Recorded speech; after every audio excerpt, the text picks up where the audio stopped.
Now, here is the picture of the milk line. Anterior axillary fold থেকে mid inguinal ligament পর্যন্ত dotted line টানা হয়েছে, এটাকে আমরা বলছি milk line. It is an ectodermal thickening that appears in the 6th weeks of intrauterine life. The milk line, that is ectoderm, extends from the axilla to the groin. Along this line, accessory breast or nipples may be found. আমরা কিন্তু frequently accessory breast পাই, that is axilla-তে swelling আছে।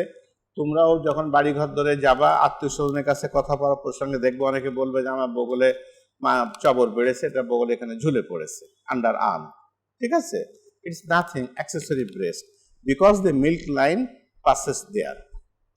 তো nipple এটা আমরা পেয়েছি কম, কিন্তু সোয়েলিং, দ্যাট ইজ ব্রেস্ট টিস্যুটা আমরা ফ্রিকোয়েন্টলি পাই। এমন কোনো মাস নাই যে দু একটা আমি অপারেশন করি না এই অ্যাক্সেসরি ব্রেস্ট টিস্যুটা। Now there is some congenital and development অ্যানোমালিজের মধ্যে আছে amastia, athelia, polythelia, polymazia, polymastia. এগুলো হচ্ছে কনজেনিটাল অ্যাবনর্মালিটি। তাহলে what is amastia? Total lack of breast tissue or of nipple. Totally একটা পেশেন্টের ব্রেস্ট নাই অথবা নিপল নাই। দেখো পিকচারে, দেখো উপরের পিকচারটা কাপড় দিয়ে ঢাকা আছে যে জায়গাটা, she has got no breast, ঠিক আছে? আচ্ছা, এরপরে আসছে কি? অ্যাথেলিয়া is an unusual supplement supernumerary nipples. তাহলে কি অ্যাথেলিয়া কাকে বলবো? যেটা আনইউজুয়াল সুপারনিউমারি নিপল থাকে। নিচের পিকচারটায় দেখো, নর্মাল ব্রেস্টের উপরে আলাদা একটা ব্রেস্ট লাইক একটা স্ট্রাকচার আছে যেখানে নিপল দেখা যাচ্ছে। তাহলে এই কন্ডিশনটাকে আমরা বলছি যে athelia. Now what is polythelia? Supernumerary ব্রেস্টটা যখন থাকছে তখন তাকে আমরা বলছি যে polythelia. Athelia is unusual supernumerary nipple. Athelia থেকে নিপল অ্যাবসেন্ট কোথায়? অ্যাথেলিয়াটা বলছি ইজ আনইউজুয়াল সুপারনিউমারি নিপল। তাহলে অ্যামাসিয়া গেল, অ্যাথেলিয়া গেল যা নিপল নাই, আর পলিথেলিয়া হলো যে সুপারনিউমারি নিপল আছে। পলিমেশিয়া আর the quite common. When polymecia is present in women, the additional breast tissue can secrete milk when nipple is present. তো আমরা যে অ্যাক্সিলারি ব্রেস্টটা যেটা পাই, যদি ওখানে নিপল থেকে থাকে তো তাহলে ওখান থেকেও কিন্তু মিল্ক সিক্রেশন হতে পারে। তাহলে এই টার্মগুলো হচ্ছে অ্যামাসিয়া, অ্যাথেলিয়া, পলিথেলিয়া, পলিমেশিয়া, পলিমাশিয়া, ঠিক আছে? আমরা অ্যামাসিয়াটা কি বললাম? এ রিয়ার condition wherein the normal growth of breast or nipple does not occur. এটাকে আমরা অ্যামাসিয়া বলছি। It is a rare condition wherein the normal growth of the breast or nipple does not occur. Unilateral amasia is often associated with absence of the pectoralis muscle. তো অ্যামাসিয়াটা যেহেতু বলছি যে আমরা breast or নিপলটাকে absent থাকছে, এটা ইউনিল্যাটারালও হতে পারে, বাইল্যাটারালও হতে পারে। যদি ইউনিল্যাটারাল হয় তাহলে it should be there may be মানে associated of absence of pectoralis major muscle. Bilateral amastia is associated with 40% of cases with multiple congenital abnormalities involving other parts of the body as well. একটা জিনিস তোমরা normally মনে রাখো, যদি কোনো baby কোনো congenital abnormality নিয়ে বর্ন করে, তো in other parts of his body or her body there may be some another congenital abnormality. কোনো একটা জায়গায় congenital abnormality পেলে you should to search for other abnormalities in other parts of the body. প্রায়শই এটা থাকে। Amasia is distinguished from amasia wherein the breast tissue is absent but the nipple is present. Amasia typically is a result of radiation of surgery or surgery. তো অ্যামাজিয়াটা হচ্ছে কি, যে absent of breast. তো আমরা যদি একটা পেশেন্টকে অপারেশন করে ব্রেস্টটাকে ফেলে দেই, তো ওকে তো আমরা বলতে পারি যে অ্যামাজিয়া, ঠিক তো? তাহলে amasia is distinguished from amasia when the breast tissue is absent but the nipple is present. Amasia typically is a result of radiation or surgery. Amasia দেখো, পিকচার দেখো, একটা ইউনিল্যাটারাল, একটা বায়োল্যাটারাল। ব্রেস্ট এবং নিপল কোনোটাই এখানে নাই। নাও মাস্টালজিয়া is another benign condition, is a very common and most of you may have faced this problem, that is the mastalgia. Mastalgia is breast pain and is generally classified as either cyclic or non-cyclic. Which one is cyclic? Which is related with the menstrual cycle, and acyclic যেটা menstrual non-cyclicটা menstrual cycleর সাথে related না। Most mastalgia is of minor to moderate severity and accepted as part of the normal changes that occur in the relation to the menstrual cycle. তাহলে যেটাকে আমরা premenstrual টেনশনও বলে থাকি, যে মেনস্ট্রুয়েশনের আগে একটু ব্রেস্টে কিছু পেইন হতে পারে, একটু এনগর্জমেন্ট হতে পারে। তো যাই হোক, এটা part of mastalgia, but in sometimes it may be severe, so that patient came to us for medical support. ঠিক আছে। The cyclic mastalgia benign since average age 34 years, relieve by menopause. আবার এটা যে সাইক্লিক মাস্টালজিয়া যেটা, এটা তোমার around age of 34 খুব pick complain থাকে, বাট এটা কিন্তু তোমার মেনোপজ হলে এটা রিলিফ হয়ে যায়। আর কিসে হয়? Physical activity can increase the pain, that is lifting and prolong use of arms.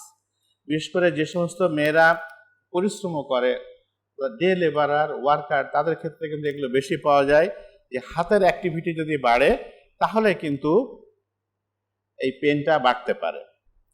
Non cyclic mastalgia affects older woman, arises from the chest wall and breast itself or outside the breast.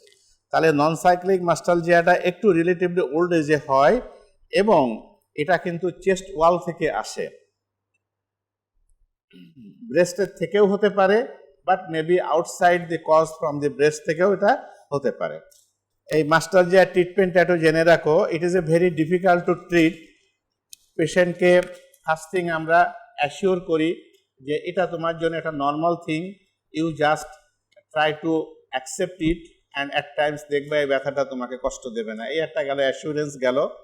Second thing আসছে, আমরা তাকে কিছু symptomatic treatment দেই, যে pain killer জাতীয় drug, paracetamol and others type of drug আমরা দিয়েও ভালো বেনিফিট পাই। আর স্পেসিফিক্যালি আমরা আরেকটা ড্রাগ ইউজ করি, that is danazol, 200 to 300 milligram daily, and it slowly reduces. And প্রথমে ইনিশিয়ালি আমরা 200 to 300 মিলিগ্রাম ডোজ দেই, এবং গ্র্যাজুয়ালি উইথ দি ইম্প্রুভমেন্ট আমরা আস্তে আস্তে ডোজটা কমায় 100 gram daily or alternative day, given for the 14 to 28 days of menstrual cycle after pain relief. মানে গ্র্যাজুয়ালি আমরাকে উইথড্র করি এবং এটা মেনস্ট্রুয়াল সাইকেলে 14 to 28 ডেজ পর্যন্ত আমরা কন্টিনিউ করতে দেই প্রতিটা সাইকেলে।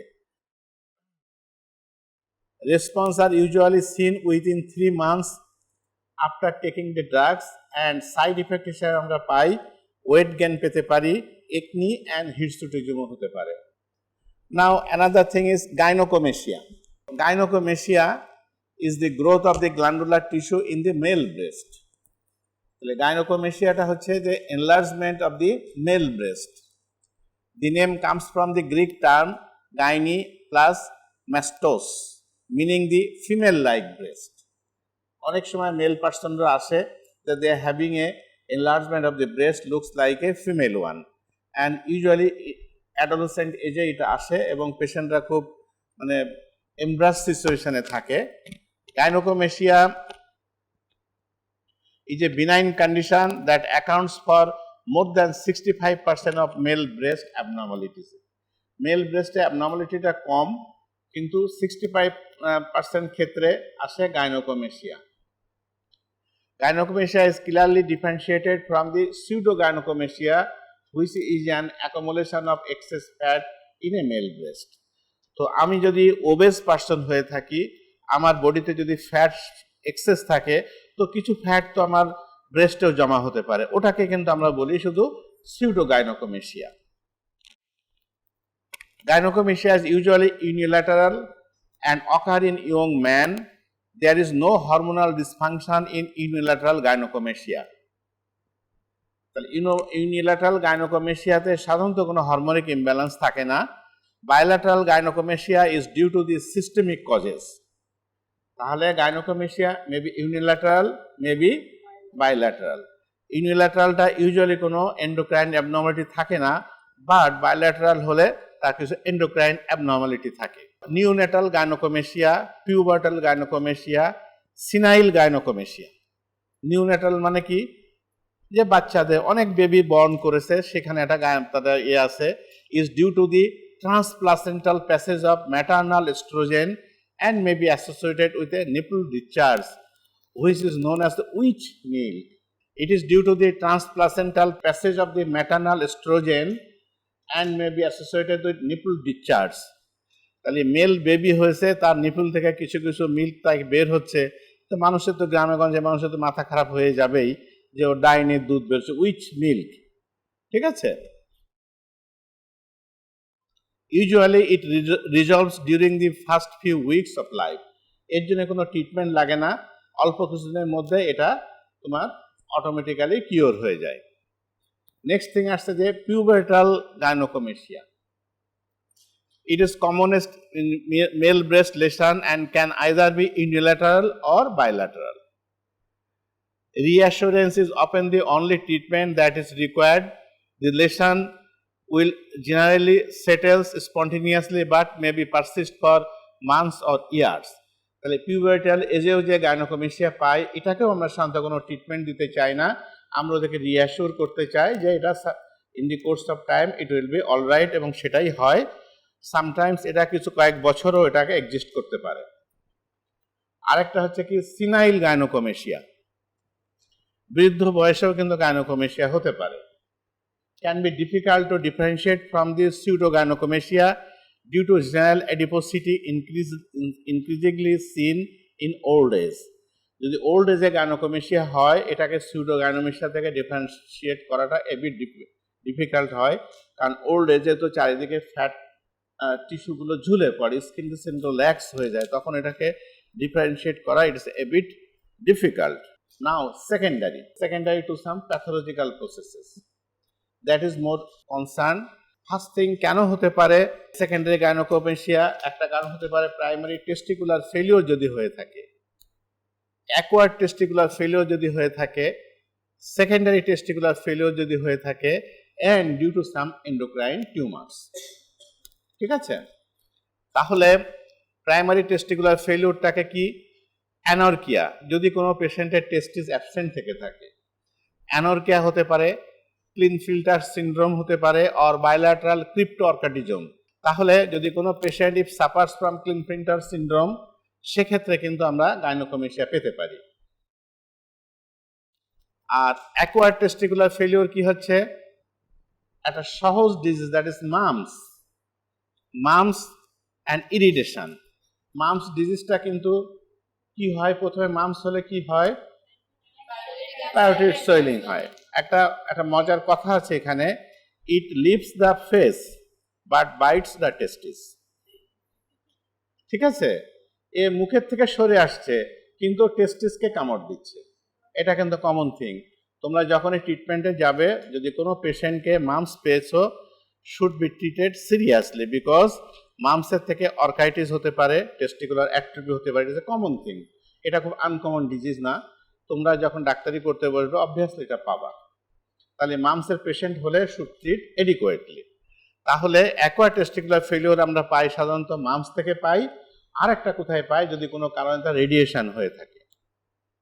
আচ্ছা, সেকেন্ডারি টেস্টিকুলার ফেলিওরটা কখন হচ্ছে, হাইপোপিটুইটারিজম, আইসোলেটেড গোনাডোট্রপিন ডেফিসিয়েন্সি যদি থেকে থাকে, বোথ আর কনজেনিটাল মানে chromosomal anomalies and medical terms, medical conditions. আর আদার্স এন্ডোক্রাইন টিউমার হলে কি হতে পারে, টেস্টিকুলার টিউমার যদি হয়ে থাকে। আমরা যে হাইড্রোসিল বা হার্নিয়া যখন আমরা এক্সামিন করি, তখন ওখানে যে টেস্টিকুলার সোয়েলিং এর একটা ডিফারেন্সিয়াল ডায়াগনোসিস ভিতরে আছে টেস্টিকুলার টিউমার, আরেকটা আছে কি অ্যাড্রিনাল টিউমার, আরেকটা আছে কি পিটুইটারি টিউমার। তাহলে এই কতগুলো কারণের জন্য কিন্তু এন্ডোক্রাইন এই ডিসফাংশনের জন্য আমরা গাইনোকোমেশিয়া পাই। আরেকটা কিছু কারণ আছে গাইনোকোমেশিয়ার, সেটা হলো কি প্যাথোলজিক্যাল কারণ আছে। নন এন্ডোক্রাইন টিউমার্স যদি হয়ে থাকে, যেমন bronchogenic carcinoma, have you heard the name bronchogenic carcinoma? তো লিম্ফোমা, হাইপারনেফ্রোমা, এইগুলো যদি হয়, তারপরে হেপাটিক ডিজিজের মধ্যে যদি অ্যালকোহলিক সিরোসিস থাকে, যদি হেমোক্রোম্যাটোসিস থাকে, তাহলেও কিন্তু আমরা গাইনোকোমেশিয়া পেতে পারি। আর একটা জিনিস আছে যে some drug users, what are those drugs? Estrogen agonist, যেমন স্পাইরোনোল্যাকটোন। স্পাইরোনোল্যাকটোন কি টাইপের ড্রাগ? একটা diuretics, frequently potassium sparing diuretics frequently আমরা কিন্তু ইউজ করি, কিন্তু ওভারডোজ হলে তোমাকে কিন্তু গাইনোকোমেশিয়া হতে পারে। হাইপারপ্রোল্যাকটিনিমিয়া, দ্যাট ইজ ফেনোথায়াজাইন্স টাইপের ড্রাগ যদি আমরা ইউজ করি তাহলেও হতে পারে। আর testosterone target cell inhibitors, that is cimetidine, crypto cyproterone acetate, এই জাতীয় ড্রাগগুলো। সাইমিটিডিনটা আগে কিন্তু একটা খুব প্রথমে যে আমরা H2 ব্লকার যে ড্রাগগুলো এসেছিল for the treatment of peptic ulcer, first ড্রাগের ভিতরে ছিল সাইমিটিডিন। এটা একটা মিরাকেল সৃষ্টি করেছিল ওই সময়, বাট এই কারণের জন্যই that is have been banned and it is not now is not available in the market. ঠিক আছে, তাহলে আমরা গাইনোকোমেশিয়ার কতগুলো কারণ পেলাম: congenital, physiological, congenital deficiencies, hormonal ইমব্যালেন্সের জন্য, কিছু ডিজিজ প্রসেসের জন্য, ঠিক আছে, and due to some drugs. দেখো, it is a gynecomastia, excess tissue formation হয়েছে। পিকচারটা দেখো, যে লেফট ব্রেস্টের একটা মেল পেশেন্টকে দেখানো হয়েছে, left breast is enlarge than the right breast. তাহলে এটাকে আমরা ডায়াগনোসিস করব কিভাবে? গাইনোকোমেশিয়া ডায়াগনোসিসটা হচ্ছে সিমটম দেখে, যে পেশেন্ট তোমার কাছে এসে কমপ্লেন করবে যে I have got enlargement in my breast.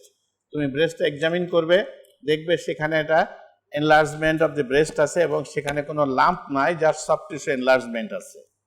And ultrasonography is your guideline, যে আলট্রাসোনোগ্রাফি তোমাকে ডিটেক্ট করবে। পাশাপাশি তোমাকে এই পেশেন্টকে শিওর হওয়ার জন্য তোমাকে টেস্টিস এক্সামিন করতে হবে। টেস্টিসের আলট্রাসোনোগ্রাফি মে বি নিডেড, যে সেখানে কোনো অ্যাবনর্মালিটি শো হয়েছে, কারণ প্রায় আমরা দেখেছি যে primary testicular failure, secondary testicular failure, এটাই হচ্ছে গাইনোকোমেশিয়ার একটা ইম্পর্টেন্ট কারণ। সো টেস্টিকুলার ফাংশনটা তোমাকে এনশিওর করতে হবে যে না ঠিক আছে। হরমোন অ্যাসে মে কনফার্ম দি এন্ডোক্রাইনোপ্যাথিস, তোমাকে যে সমস্ত হরমোনগুলো কাজ করে সেটা তোমাকে অ্যাসেস করতে হবে। লিভার ফাংশন টেস্ট করতে হবে, বিকজ যে কারণের জন্য আগে আমরা গাইনোকোমেশিয়া পেয়েছি সবগুলোকে তোমাকে ইভ্যালুয়েট করতে হবে। The test should always be examined. Useful investigation may include X-ray chest, full blood count, liver function test. If there is suspicion of a testicular tumor, then ultrasound should be requested. Hormonal assay may be confirmed the endocrinopathies. Treatment of gynecomastia. Physiological cause is reassurance is all at heart is needed. যদি physiological হয়ে থাকে, reassurance is the all. যদি কোনো ড্রাগের জন্য এটা হয়ে থাকে, স্টপ দ্যাট ড্রাগস। অ্যান্ড যদি এতে না হয়ে থাকে, then you may need some surgical options. Surgical options দুটা, একটা you may have the options to do liposuction or you may do surgery. Surgery করে এক্সেস টিস্যুটাকে এক্সারসাইজ করতে পারো। ঠিক আছে।